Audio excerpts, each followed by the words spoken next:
Good morning, church family. Do you feel God's presence today? Man, when I was just worshiping earlier, I felt the presence of God. Well, as Pastor Stan said, we're in the book of Revelation now, and it's been awesome to see Jesus in every book, to see Jesus through every book, but the Bible points to the return and the coming of Jesus. Today, we're going to be in Revelation 4 through 18, and this is where we see the judgments of Jesus and of God happen during the time of a tribulation, and I'm going to be unpacking this and talking about this today. How many of you have enjoyed this series? Hasn't this been amazing? This has been so good. And I believe it ends next week. Pastor Stan's going to talk about like the return of Christ, and Jesus is the beginning and the end and everything in between, because this is all about Jesus Christ. Well, today we're in the book of Revelation, and I just want to ask you, whenever I say the word revelation, what comes to your mind? What comes to your mind? Is it the four horsemen of the apocalypse? Is it the Antichrist? Is it 666? Or is it the return of Jesus or God in his glory? People have an emotional reaction to the book of Revelation. Some say it's scary, others say it's confusing.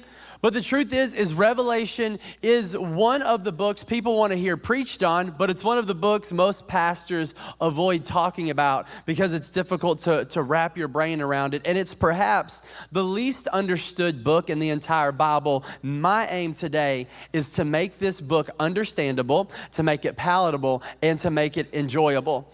Well, to start off, the background of the book of Revelation, it was written in 95 AD. It was written in a time period where Christians were being persecuted for their faith. They were being martyred for their faith. They were being murdered for believing in the resurrection and the life that they could find in Jesus Christ. It was a terrible time. Many of the followers and disciples of Jesus have been murdered or martyred by this time. And we see here in Revelation that John, the disciple of Jesus, John, the one who saw the resurrected Jesus, John, the one who laid his head on Jesus, the John that talks about love all throughout the Gospels, that John had just been persecuted, and he was supposed to die, but he didn't. So they cast him onto an island named Patmos for him to suffer and live out the rest of his life. And while on this island, John gets this revelation of who God is, of who John's revelation is who Jesus Christ is, that he was and he is to come. This is the book that we're diving into today, the book of Revelation. The book of Revelation, it is absolutely amazing. We see incredible things happen. And when I talk about Revelation, maybe some of you think of the rapture. How many of you think of the rapture when I say like the word Revelation? You think of the rapture, like that is when we're going to be taken up and to be with God. Now I want to share with you my rapture story this morning. Can I share with you a story this morning? Is that good? So this story is way back when I was a kid. I'd woke up from a nap. True story, 100% true story. I woke up from a nap. And I was a kid. I was like 6, 7, 5 years old. I was young. I couldn't find my parents, and I got scared. I couldn't find them anywhere. I looked in the bathroom, looked in the kitchen, looked in like the bedroom, looked in everywhere, the living room, looked everywhere. And then I looked outside, and their cars were in the driveway. And I thought, as a young 5-year-old kid, I thought, the rapture has happened, and I'm alone to fend for myself all the days of my life. I started like running around the house looking for like my parents' clothes, like just to find like a pile of clothes somewhere, because you know they poofed up and they leave their clothes. I couldn't find clothes anywhere, and I began to weep in the living room. Totally true story. I began to weep in the living room, and then my mom and my dad began to walk up the stairs. They were outside in the backyard doing some yard work, and I remember I ran up to my mom. I'll never forget it. I ran up to my mom and I grabbed her legs, and I was hysterical. They were trying to figure out what was going on. My dad picked me up, he put me on his knee. We sat down on the couch. And I told my dad, I said, I thought I was going to be alone forever. I thought Jesus left me. I thought you left me. I thought I was going to be alone forever. And my dad told me right there, he said, if you want to know for sure that you'll never be alone, you need to give your heart and your life to Jesus. And as a 5-year-old kid, I gave my heart and my life to Jesus Christ because I thought the rapture had happened and I got left by myself. It was my revelation of who Jesus was and what Jesus does. And John had a revelation, and John's revelation was who Jesus is. You see, when we read the Bible, we try to interpret it, but at best, the Bible is meant to be not interpreted interpreted so much, but it's meant to be revealed to us. And John, when he writes the book of Revelation, he focuses on the who and the why. He focuses on the who is this about and why is he doing what he's doing. Whenever we read the book of Revelation, we focus on the how and the when. We want to know, how is this going to happen and when is this going to happen? Our concerns are not John's concerns. John's concerns were the who is this about and why is he doing what he's doing. We want to know the how and the when of this book. But we have to keep this in mind as we dive into this book, that John is talking about the who and the why. And I'm going to pick up right where Pastor left off last week with his 7 letters to the churches. John goes on, he has a vision, and we see John gaze into the throne room of God. It's an amazing picture. We see Jesus on a throne. That's our first point today. And it's a majestic picture. There's emeralds, and we see a lamb that was slain. And then really, he begins to unfold and unpack this in Revelation 4:8 says this, if you're following along. It says, each of the 4 living creatures, they had 6 wings, and they were covered with eyes all around and even under the wings. And if you read the book of Daniel, and if you read the book of Ezekiel, you'll see many parallels of what happens in Revelation and what John writes and what happened in Daniel and Ezekiel. Really, John's rewriting some of the things, or re-seeing in a vision some of the things that Daniel and Ezekiel both seen. And then we see that day and night these creatures never stop saying, and this is the song that they never stop saying. They say, holy, holy, holy is the Lord God Almighty, who was and is to come. And whenever the living creatures give glory, honor, and thanks to him who sits on the throne and who lives forever and ever, and the 24 elders, they all fall down before him who sits on the throne, and they worship him who lives forever and ever. It's an amazing picture. And they say this to him, you are worthy to, O Lord, to receive, look at this, glory and honor and power, for you created all things, and by your will they were created and have their being. It's an amazing picture to see what John's seen, that he's seen the throne room of God and what is happening in this moment. And it reminds me of what Paul says in Colossians, that through him, that is through Jesus Christ, that is in him, all things were created by him and for him, and in Jesus all things hold together. It's amazing. This is the epicenter of our text today. It's the starting point of our text today, that Jesus is seated on the throne, the Lamb slain, and the angels, the living creatures, and the elders are giving him praise. It's incredible. And in Revelation 5, we see, give it up, God is amazing. Like, I don't have to preach. It's just the word. It's just the word. In Revelation 1, we see that there's this scroll that's introduced into the picture. And if you don't understand what this scroll means, the rest of Revelations may not make much sense to you. And John begins to weep over this scroll because no one could open this scroll. It couldn't be opened. And, my young Christian self, I always thought, like, it's just a scroll. Just open it. Like, anybody can open a book. Anybody can open a scroll. But John begins to weep because no one could open this scroll. And the reason why no one could open it was because this scroll had 7 seals on it. And the scroll is very important, one, because it has writing on the inside, but also the outside. We can see that. John says that. But this scroll has 7 seals. And in that day and age, whenever any scroll had 7 seals on it, it represented a will. It represented a deed. It represented a testament. That's what it represented. Matter of fact, in the Roman Empire, whenever they sealed a scroll 7 times, it served as insurance that the will could not be read until the appointed time that it was supposed to be read. It was insurance. So the scroll in chapter 5 is essentially God's will and testament to the earth. In Psalms 2:8, we see that God promises his son. You can read it. He promises to give his son the nations as an inheritance inheritance. I'll put it as plain as I can. Someone needs to come forward and take the scroll. Someone needs to come forward and take the scroll and claim deed to the world. And there is no one that could do it. Revelation makes it clear that no one could open the scroll. John says no one in heaven and on earth or under the earth was found worthy to open this scroll, to take the inheritance of the earth as its own. But John sees this. He sees the Lion that is from the tribe of Judah, the root of David's offspring, the one who overcame.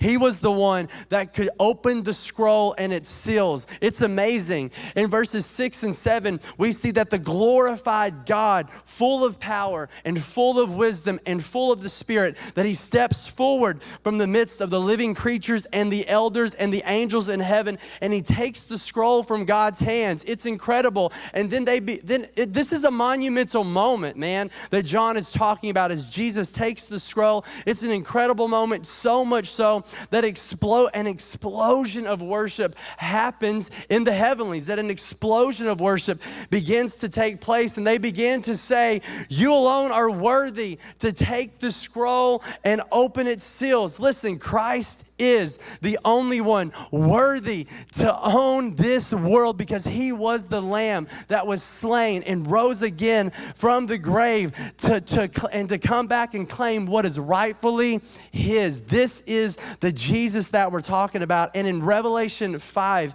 verses 11 and 13, we see John says this. He says, then I looked and I heard many voices of angels, thousands upon thousands, upon 10,000s, upon 10,000s, and they encircled the throne and the living creatures and the elders, and in a loud voice, not in a quiet voice, not in a soft voice, but in a loud shout, they began to sing, worthy is the Lamb who was slain to receive power and wealth and wisdom and honor and strength and glory and praise. This is what we're supposed to do. Then I heard every creature in heaven and on earth and under the earth and in the sea, and all of them saying, this is what they were saying, to him who sits on the throne and the Lamb be praised and honor and glory and power forever and ever and ever and ever and ever and ever and ever. This is the song of creation that we all get to be a part of one day, sometime, at one time. This is why worship is so important. This is why I cannot be quiet in worship. This is why I lift my hands in worship. This is why I lift my voice in worship, because Jesus is worthy of our praise. He's worthy. He's worthy of our praise. That's a lot. And then we see Jesus in judgment. The Spirit takes John to a new place, and we have to understand and know that the first time we see Jesus in the Gospels, that Jesus came to seek and to save that which was lost. He came to seek and to save that which was lost. He came in peace with the intention of redeeming all of God's people. The second time that Jesus comes will be much different than the first. Will be much different than the first. The first time Jesus came, he came riding into Jerusalem on a donkey to proclaim peace. The next time that he comes, he'll come riding in a white horse to wage war during his second coming. But we know today that Jesus is the same yesterday, the same today, and the same forevermore. And it's the same Jesus that we see in the Gospels, that we see in Revelation, but his intent and his purpose in coming to our world is different. Because in the Gospels, he came to seek and save, and he came to save, and then in Revelation, he comes to judge. And listen, I know the mercies of God and the justice of God and the judgment of God may seem like two incompatible things, two things that don't really mix. But think of it this way. On one hand, God will bring righteous judgment to the world, and his wrath will be poured out on those who refuse to trust in his saving grace. And on the other hand, he's merciful and compassionate towards humanity, not wanting anyone to perish. God is unique in that he is both full of mercy and grace, but also judgment and justice. Because of sin, we all deserve to die. Each and every one of us deserve eternal separation from God. It's what we deserve. It's what we deserve. However, Jesus, he paid the penalty of sin. He hung on a cross and glorified a merciful God, and he was the perfect sacrifice so that we could be saved. And the cross holds proof that God is both just, but he's also merciful, because his wrath was poured out on his son, but his mercy and his grace and his salvation was offered to us. And standing we are today in 2022 in Christian Life Center, we are standing in the compassion and the mercy and the grace of God. What scholars and theologians call the period that we live in today, they call it the grace period. It's the grace period where we can experience the blessings and the grace and the compassion that God gives everyone. However, justice must be served. And after John gives us this picture of a throne room, he's taken to another place and he begins to see the judgment of God take place between Revelation 5 and Revelation 18. Now, I'm going to do a flyover of this, and these 21 judgments that I'm going to talk about here in the next few minutes happens during a 7-year time period called the tribulation. You're like, what's the tribulation? Well, the tribulation happens after the rapture. What's the rapture? Well, the rapture is when Christ calls us all to be with him in the clouds. He comes, he blows the trumpet, and those who love God, who call on the name of God now, those who are saved, will be taken up in the clouds to be with Jesus forever. It's going to be amazing. But for those who don't know God, our family members, our friends, our community, those we see every day that don't know God, they're going to be stuck here on earth. And there's a 7-year tribulation period where God begins to judge the earth. Because when sin entered into the world, it didn't just enter into the human heart, it entered into our entire world. It entered into every facet of our earth, and our earth must be judged. Our world must be judged all the way through, from the sea to the animals to the people. The world must be judged one day, because God is just and perfect in who he is and in what he does and what he has been called to do. And we begin to see these judgments take place over that 7-year tribulation period.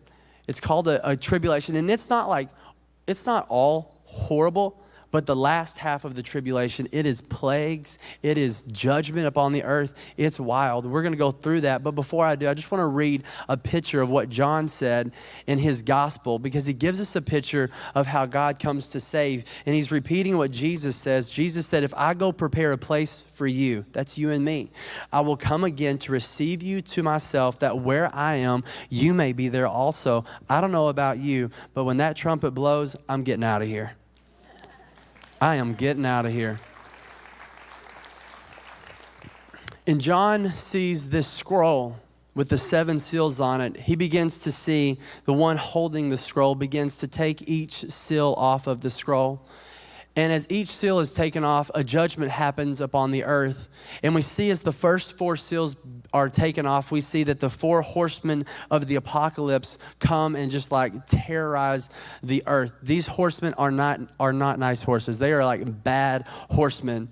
The first horse that we see is a white horse. And the white horse basically comes to imitate Christ. He comes to bring religious deception amongst everybody that's there. The next horse is a red horse, and he comes waging a great horseman. He comes waging a great sword, and he comes to wage war upon the earth. Not just war that we see today, but intense war. It speaks of rage. And the next horse we see is the black horse, and the black horse represents famine. Not just hunger, literally, but famine of the soul. And then the final horse that we see is a pale horse, and it represents pestilence, which is disease and epidemics and pandemic and death. Now remember, we're not here during this time. God calls us home to be with him. This is God judging the earth. And as the 5th and 6th seals are broken, we see the death of the saints. We see a massive earthquake. And as the 7th seal is broken, we see 7 trumpets. You're like, oh, that's interesting, 7 trumpets. Well, there are these 7 angels that have 7 trumpets, and as each trumpet is blown, another judgment happens upon the earth.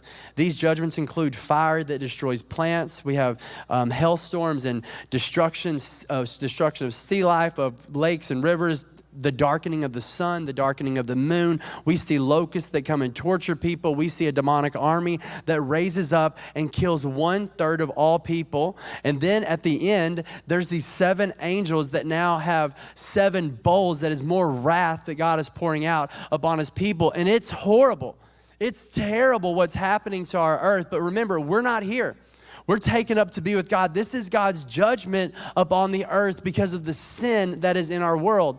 And in between the trumpet judgment and what we call the bowls judgment, these golden bowls that are poured out as God's wrath upon the earth, we see this creature, this person introduced, which is the Antichrist. And the Antichrist comes to deceive. He comes to deceive our world. He raises up in political power. He's a political leader. John gives vivid details of who the Antichrist is. He says that he's a beast that wages war against the people of God. John even says that the Antichrist is accompanied by another evil companion called the false prophet. And the false prophet performs all of these great miracles, which just give credibility to the Antichrist. Matter of fact, the false prophet builds a monument and people begin to worship the beast and the false prophet. Now, at this point of the tribulation, the world is just overran by demonic oppression. You think it's bad now? You do not want to be here during the time of the tribulation. John even says that people can't buy or sell things unless they take the mark of the beast. We call that 666. This is why when I'm at Chick-fil-A, if my order comes out to $6.66, I get another chicken strip every time. This is why when I'm at Target, if my order comes out to be $666, I don't care how many cents it is, I'm buying a piece of bubble gum because I don't want to deal with 666. John says that the number 666, it will be on their hand and on their heads. And what this represents is incompletion. The number 6 in the Bible represents incompletion. It represents imperfection. 7, completion, represents the number of God, but 6 represents incompletion. And what John is saying, he's taking a stab at the Antichrist. He is saying, you are wholly incomplete. You are completely imperfect in who you are. 666. Evil in your head, evil through your hands, and people must take this mark to buy or sell anything. And then we see the 7 bowls judgment. And basically these angels have these golden bowls that have the wrath of God that he pours out onto the world one more time. And this judgment really represents, it really like parallels, or not parallels, but it really kind of points back to what God did in the Exodus whenever he delivered his people from Pharaoh's hand. The 7 bowls include painful sores on humans, the death of everything in the sea, rivers turning into blood, the sun causing great pain, great darkness and worsening sores from the first bowls. We see rivers drying up so that the Antichrist armies can gather at Armageddon. And then the 7th bowl, we see a great earthquake that happens upon the earth. And you may be thinking, these judgments are terrible. This isn't the Jesus that I know. This isn't the Jesus that I worship. These judgments are bad. But listen, God is just in these judgments. Sin has to be punished. Revelation 16:5, John is saying, I heard an angel saying, you are just in these judgments. How can the angel say that God is just in these judgments? Well, see, God is coming to judge every single sin ever committed. Listen, lean in for a moment. Remember, before God pours out his judgment upon our earth, he first poured out his judgment and his wrath upon his own son, so that anyone who calls on the name of the Lord can be saved. Before he punishes our earth, his son took on all the weight of the sin of the world, all the way from Adam, all the way to the sin you committed this morning before you came to church. He took it all so that anyone who calls on his name can be saved. Listen, sin is always punished, whether at Calvary or in eternity. It is always going to be punished because God is a righteous judge. Now remember, those who call on the name of God, that's me and you. We're not going to experience any of these judgments I just read. But our family, our friends, people we work with, if God comes back in our time, they're going to experience all of these things if they don't come into a relationship with Jesus Christ. My last and final point is this, is that Jesus is lion, or he is lamb, he is lion, or he is lamb, Lord, and king, sorry. He is lamb, he is Lord, he is king.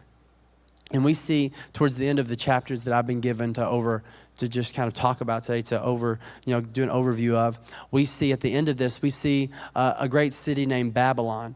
And for us, we know the city of Babylon back in the Bible was a great city. It was a flourishing city. But the Babylon that you read about in Revelation is really, it really represents a world encapsulated by sin. I don't know about you, but that kind of represents kind of our world today. Sin in our world. But listen, when the rapture happens, the church is not here anymore. Good is gone. The good that is here is gone. We are no longer here, and it is way worse than what it is now. And we see a world system broken by sin. And the book of Revelation, it's about conflict. It's ultimately about the conflict of good and evil. And hear me, church, we know good wins. Good wins. God wins. He wins every single time. But these forces of good and evil, they begin to wage war against God. We see all of these kingdoms that raise up, the beast that raises up as another king, and the Antichrist, they all come together to wage war against God. And in Revelation 17:14, we see this, and Pastor Stan's really gonna light into it next week, man, when you get to see all the goodness, all the good happen. But it says they will wage war against the Lamb, but the Lamb will triumph over them because he is the Lord of Lords and he is the King of Kings. I love this last part. And with him will be his called, chosen, and faithful followers. That's you. That's me. That gets me excited because the Lord is the host of our armies. He's the one who leads the battle for us. And just scratching the surface of this book today, couldn't dive deep into it. I could spend a week on each chapter, but you can see that this book contains many mysteries. It contains a lot of theology. But if you can encapsulate the message of this book into one phrase, it's this, church. Jesus wins. Jesus wins. Jesus wins. Every single time. Jesus wins. He's the sovereign king and judge. Listen, I don't know, church, the when and the how. I don't know the minor details of the when and the how. I don't know how everything's going to unfold. But one thing I do know is that this book of the Bible, Revelation, talks about the greatness, glory, and sovereignty of Jesus Christ more than any other book in the Bible. And I encourage you today, I encourage you this morning to read the book of Revelation. Don't be scared of it. It may be difficult. It may be demanding, but Revelation, it's the only book, listen, it's the only book whose author promises it to be a blessing to anyone and everyone who reads it. It's not meant to scare you. It's not meant to terrify you. It's not meant to torment you. It's meant to bless you. So to go full circle from Revelations 4, worship is so important. And we're supposed to focus when you read this book on the who and the why, not the how and the when. The who is Jesus. The why is Jesus. We see Jesus in every single book of the Bible. If you read your book, the Bible points to Jesus and it reveals who Jesus is. All 66 books in the Bible reveal the character and nature of who Jesus is. Revelation is just the last book, but we've seen Jesus in Genesis. Man, we've seen Jesus in Genesis that he was the seed that bruised the serpent's head. In Exodus, he is the Passover lamb. In Leviticus and Numbers, he's the high priest of God, making intercession for his people into the Holy of Holies. In Deuteronomy, we see Jesus again. He is the bearer up in the everlasting arms. In Joshua, we've seen Jesus as the captain of the host of God's armies. In Judges, we've seen Jesus as the Lord of God and the sword word of Gideon, we see in Ruth that he is the perfect groom that takes on himself the perfect bride. In 1st and 2nd Samuel, Jesus is the calling out to young men into the priesthood of God. In 1st and 2nd Kings, we see Jesus, that whirlwind of fire, that chariot of fire. He is the mantle of the Lord God of Elijah. He is our reigning king. In 1st and 2nd Chronicles, he's the Shekinah glory of God, filling the temple of Solomon. And in Ezra and Nehemiah, he is a voice calling out to a bedraggled nation to rebuild the walls of the holy city yet again. In Esther, he is that queenly figure. He is that queenly figure that intercedes for her people that she loves so dearly. In Job, he is the patience of the pride of God, who that man said, though he slay me, yet I will trust in him. In Psalms, he is the good shepherd that leads us by still waters and restores our soul. In Proverbs and Ecclesiastes, he is the beginning of all wisdom. And in Songs of Solomon, come on, he is the lily of the valley. He is the fairest of the fair. He is the rose of Sharon. And Revelation tells us that again. There again in Isaiah, he is the lamb wounded for our transgressions. He was slain for our iniquities, and by his stripes we are healed. Come on, I see Jesus in Jeremiah. He is our righteous branch. I see Jesus in Lamentation. He's our weeping prophet in Ezekiel. He is the wind coming from the four corners of the earth that revives the valley of dry bones to give praise and honor to God. In Daniel, he's the fourth man in the fire. You don't have to go through struggles by yourself. In Hosea, he is the loving and affectionate a husband who redeems a degenerate bride who ran away from her husband. In Joel, he is the rain when the latter rains. That's us today. In Amos, he's our burden bearer. In Obadiah, he is the mighty one to save. In Jonah, Micah, Nahum, Habakkuk, Zechariah, Haggai, Zechariah, and Malachi, he is the last voice of the prophets calling out to his people. And I don't know about you, but I see him in Matthew. He is a babe wrapped in swaddling clothes, lying in a manger. Come on, church. In Mark, he is the healer of the blind, the lame, and the hurt. And there in Luke, he is mighty to save us. He is the Christ at Calvary, the great physician and the resurrected Lord. In John, he is the Word made flesh and makes his dwelling among us. In Acts, he is the giver of power at Pentecost that caused the church to rise up and to flip the world upside down. This is the church today. Are you going to flip the world upside down? In Romans, he is the only fulfillment of the law that is able to free us from all of our iniquities and sin. In the letters to Corinth, Galatians, Ephesians, Philippians, Colossians, and Thessalonians, he is your liberty. He is the only one that sets you free. He is your joy. He's the head of the church, and he is the perfect doctrine that is only good enough to get you and I through those pearly gates. And in Timothy, Titus, and Philemon, he is your faithful God. He is your truth. He is your stability, and he is your help. In Hebrews, come on, he is the same yesterday, today, and forevermore. And I see Jesus in James, Peter, and John. He is the greatest power in the universe. He's the power of love. And in Revelations, we see Jesus. He is the first. He is the last. He is the Alpha. He is the Omega. He is King of Kings, Lord of Lords. He is righteous judge. He is the root of David. He is our soon coming King. He is the Lamb that was slain before the foundations of the universe. Jesus is in every book, and every book points to the soon coming Jesus that's coming back for us. Listen, the final revelation that John had wasn't a book. It was that Jesus Christ is the person and the fulfillment of everything all the way from the beginning, that in him and through him all things were created. Listen, Revelations has many predictions. It has many things in it. It talks about the future. But listen, church, we cannot do the future. We can only do right now. Revelation is not meant to be a web that we try to untangle or a puzzle that we try to solve. It's meant to be a book that shows us what to do now in the present. What are you going to do with what you now know? Are you going to share your faith? I encourage you today, church family, if you would, stand up on your feet. And we're gonna worship and join creation's song and give God glory, honor, and praise, because salvation has always caused God's people to sing. Man, when the Israelites crossed over the Red Sea, on the other side of their freedom, they just praised God. And today we can praise and worship God because He is worthy. My question for you today, is He worthy of your praise?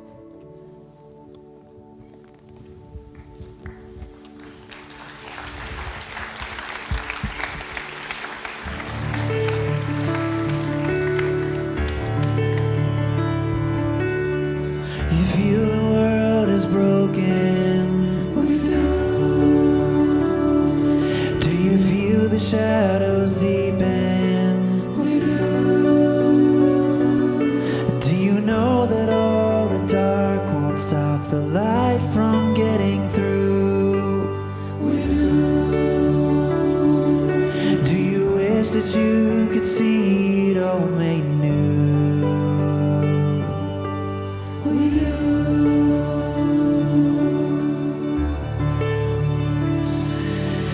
Is all creation groaning? Is a new creation coming? Is the glory of the Lord to be the light within our midst? Is it good that we remind ourselves of this?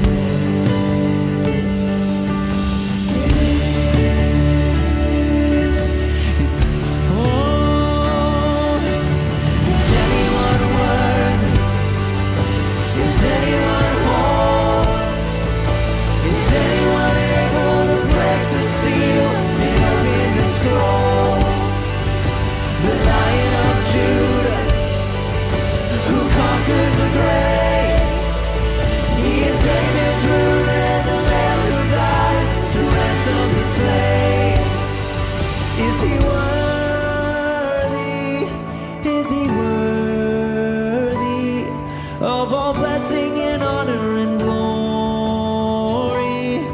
is He worthy of this? He is.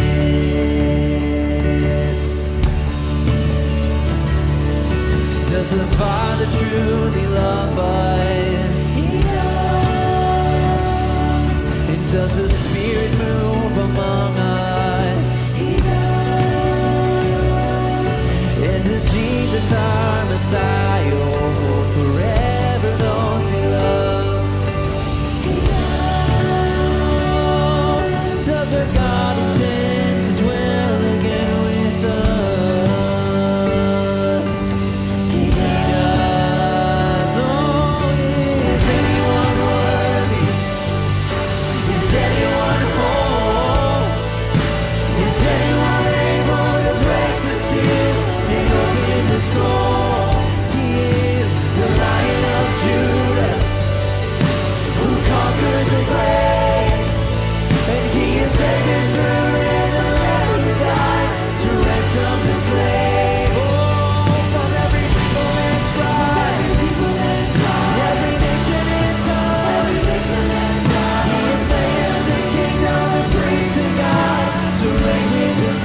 Thank you guys so much for being here this weekend.